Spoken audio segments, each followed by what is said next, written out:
Hey, what's up, guys? JC. I'm really sorry. Um, was recording the Yankees video, and while I was doing my research, I didn't see Garrett Cole on the roster because he was on the injury list. But then I finished recording the video, and then I said, "Dang, Garrett Cole! How did I forget about Garrett Cole? The millions of dollars. How did I forget?" And then I go out to my TV, and they're just ESPN headlines saying Garrett Cole out for 2025 with Tommy John surgery. So, Yankees fans, I'm sorry. Garrett Cole, get well soon, brother. Sorry, just had to add this in. Yankees, hey, at least y'all have Aaron Judge, right? Right. Um, hey, look, the Yankees are an interesting team. Um, I feel as if they made it to the World Series. They won the AL last year, and nobody's really happy or satisfied, which I respect the championship mentality, and maybe I'm just seeing the wrong Yankees fans online. I'm sure there are many people that are over the moon to make the World Series, but I feel as if the Yankees fans felt they should have won last year. I know if I've just made it, I'd just be happy to be there. But the Yankees are obviously one of, if not the most storied franchise, I'd say the most storied franchise in sports history.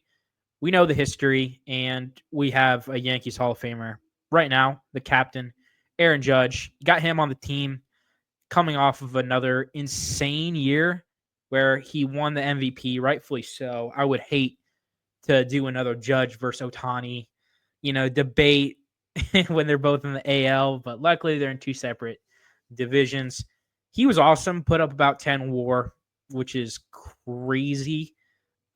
He's projected to have a down year, I guess, from last year. But if when a down year is 1,000 OPS, like, what are we doing, man?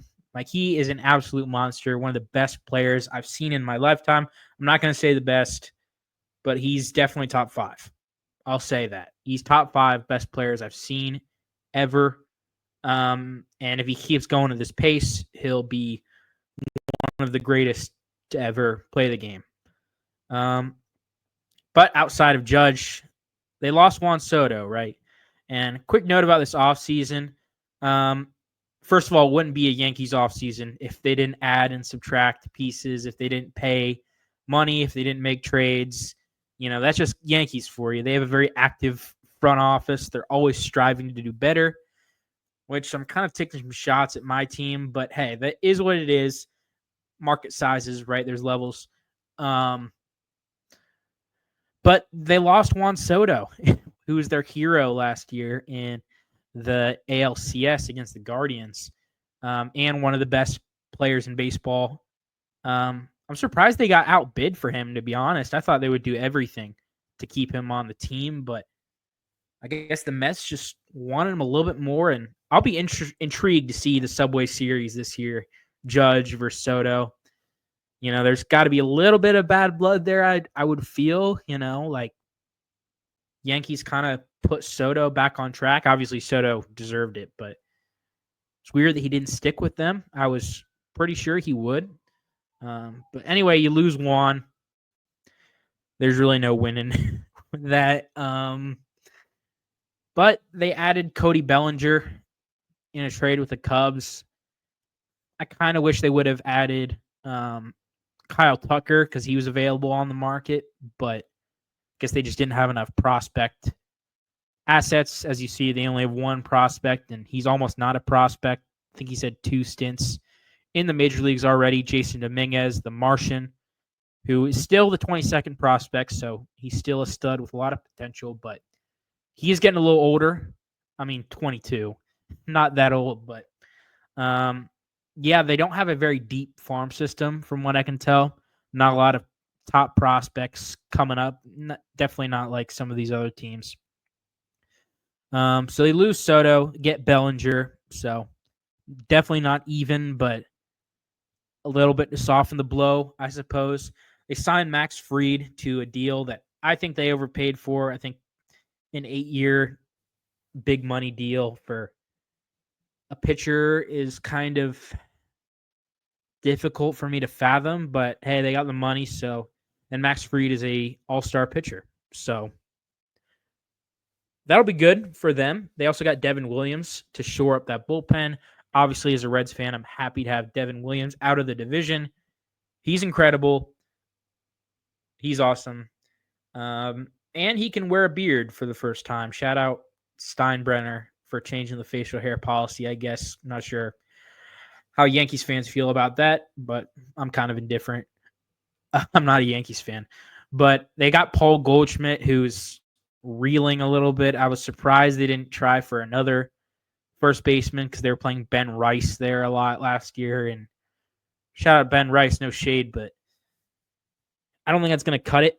And then got Fernando Cruz from us, the Reds. He was good in spurts for us, so maybe the Yankees can bring him back. They did lose a decent bit, though, but all these guys, I think they're okay with letting go. Nestor Cortez, obviously, they traded to the Brewers.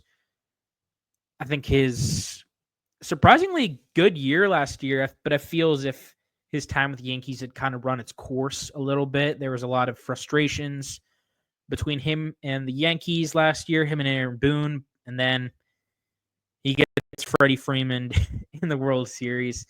They lose Gleyber Torres to the Tigers, a guy who many Yankees fans, including myself, thought, could be a piece that they use for the next 10 years, but he kind of fell off a little bit.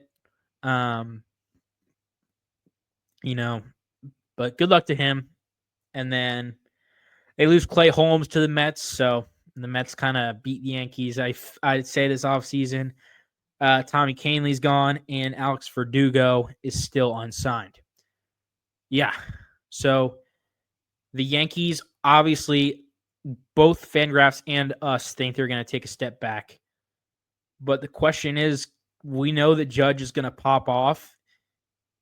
Is anybody else going to help him? Like last year, credit to them.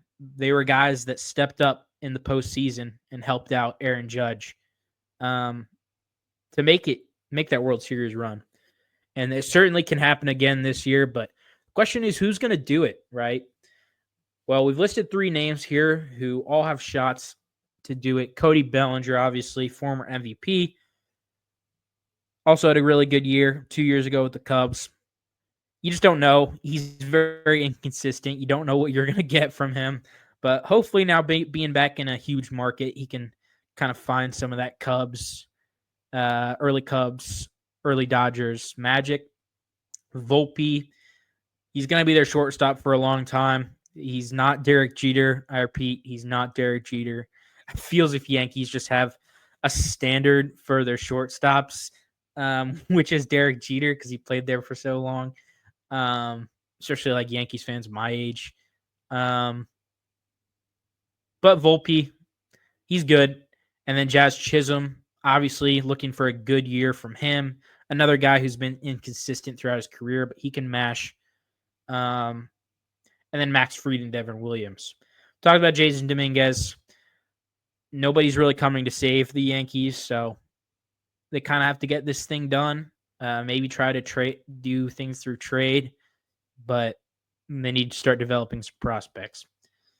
Last season, of course, they won the ALCS, and they were first in the stacked AL East. This year, Fangraphs and us don't think they'll be first again. We have them finishing behind the Red Sox and maybe behind the Orioles. You have to tune in for that. But we have them finishing 84 and 78, 2 games below Fangraphs projection. Obviously, our MVP is Aaron Judge. The season, just like Bobby Witt on the Royals, just like Tarek Skubal with the Tigers, the season hinges on will the pieces surrounding the star player show up for 162 games and win them some games. With the Yankees, I'm a little bit more confident just because it's the Yankees. And their surrounding guys are a little bit more polished. They're a little older, a little bit more established. But who knows? That's the Yankees' kind of motto of the season is who knows.